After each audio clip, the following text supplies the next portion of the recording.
De ce sunt eficiente tratamentele? De ce sunt eficiente tratamentele non-invazive de neurostimulare, care sunt bazate pe cartografierea creierului?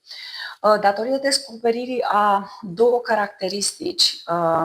Spun descoperirii că aceste două caracteristici au fost descoperite după anii 90, respectiv neuroplasticitatea creierului sau plasticitatea cerebrală, care este de fapt capacitatea rețelelor neuronale de a se reorganiza și de a crește.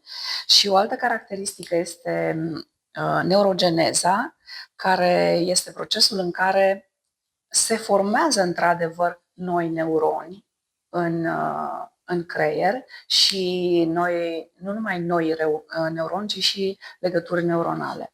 Acestea sunt două aspecte care sunt bazele, de fapt, de aplicarea neurostimulării în cazul ADHD și alte tulburări.